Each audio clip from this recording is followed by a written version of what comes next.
दोस्तों, आज हम आपको मिलवाते हैं संजीव कमल झुलगा जी से, जो एक चार्टर्ड अकाउंटेंट है और एफआई भी है। तो सर, आज के बजट के बारे में आपका क्या ख्याल है? अरे आज का बजट बल्ले बल्ले, मिडिल क्लास की तो बल्ले हो गई।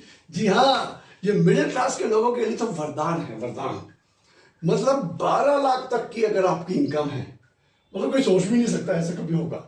तो 12 लाख तक की अगर आपकी इनकम है साल की, मतलब महीने की 1 लाख इनकम तक कोई टैक्स नहीं देना। लेकिन रुक के इसका मतलब ये नहीं है कि 12 लाख तक की एग्जम्पशन है, नहीं है।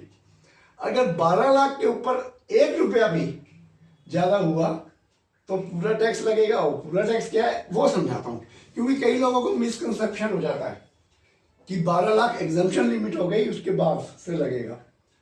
तो नहीं, ये नहीं है कि 12 लाख 100 रुपये हो गई तो सिर्फ 100 रुपये पे लगेगा, नहीं। तो क्या है वो देखिए कि शुरू में 4 लाख तक तो आपको कोई टैक्स नहीं लगता है, 4 लाख तक कोई टैक्स ही नहीं। उसके बाद 4 से 8 लाख पे जो टैक्स है 5%, 8 से 12 लाख 10%, 12 से 16 लाख 15%, 16 लाख से 20 लाख 20%, 20 लाख से 24 लाख 25%, और 24 लाख के बाद 30% की बात आती है। तो इसमें सबको ही फायदा हुआ है, कुछ भी आपकी इनकम हो सबको फायदा है। और 12 लाख तक अगर आपकी है, अब क्या है देखिए, वो क्या 12 लाख का समझिए, वो एक रिबेट होती है 87A की। तो 12 लाख की क्या है कि सपोजिंग आपकी इनकम है 8 लाख, तो आप टैक्स कितना बनता है? 8 लाख पे टैक्स बनेगा 4 से 8 का 5% मतलब 20,000। तो ये जो 20,000 टैक्स बनेगा, तो टैक्स तो बनेगा, लेकिन 87A के अंदर आपको रिबेट मिल जाएगी और वो माइनस हो जाएगा टैक्स, और आपको टैक्स नहीं देना पड़ेगा। अब 12 लाख तक अगर आपका है तो 12 लाख तक कितना बनता है? 20 और 40 60,000। तो 60,000 टैक्स बनता है भाई, लेकिन वो रिबेट मिलेगी तो माइनस हो जाएगा, नील हो जाएगा। तो ये रिबेट है।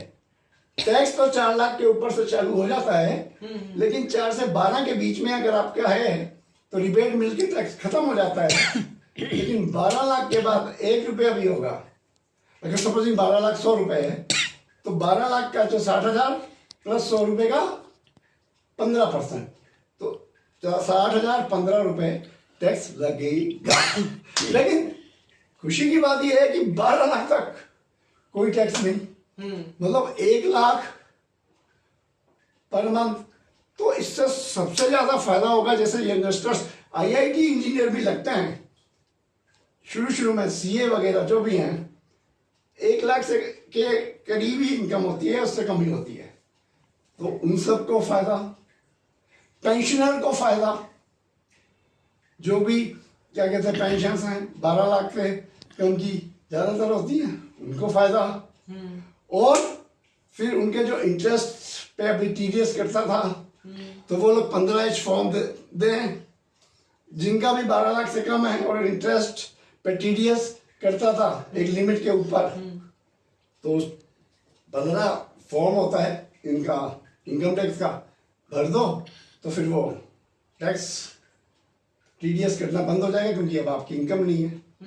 तो ये बहुत फायदा है, मतलब 12 लाख से ये तो मतलब एक आश्चर्यचकित मिराकल है, मानना पड़ेगा। सलूट करता है, और मैं सलूट करता हूँ फाइनेंस मिनिस्टर को इस बात पे भी कि उन्होंने, देखिए अब ये मैं ज्यादातर मेरे जो लेक्चर होते हैं नॉन अकाउंट्स लोगों के लिए भी होते हैं, सीए स्टूडेंट्स के लिए भी होते हैं, चार्टर्ड अकाउंटेंट्स के लिए भी होते हैं। तो अब मैं सीए स्टूडेंट्स की एक बात करूंगा, उनका क्या फायदा है कि जब वो इस असेसमेंट ईयर का एग्जाम दे रहे होंगे, तो जो रेट है स्लैब रेट बड़ी आसानी से आप याद कर सकते हैं। कैसा है वो मैं समझाता हूँ। देखिए, पहली एग्जाम्पशन लिमिट है 4 लाख, तो 4 लाख तक तो आपको कुछ नहीं देना। अब 4 के बाद 4 का मल्टीपल ले लो बस, 4 से 8 5% लगेगा। फिर 8 के बाद अगला क्या होगा? 4 का मल्टीपल 12 लाख। 12। तो 8 से 12 तो आपको याद करने में बड़ी आसानी है। और वहां 5% बढ़ रहा है, यहाँ 4 लाख बढ़ रहा है, वहां 5% बढ़ रहा है, बढ़ाते जाओ। 4 से 8 5%, 8 से 12 10%, 12 से 16 15%, 16 से 20 20%, और 16 से 24 वो 20 से 24 25%, 25%, और 24 के बाद 30%। तो याद करना कितना आसान है स्टूडेंट्स के लिए।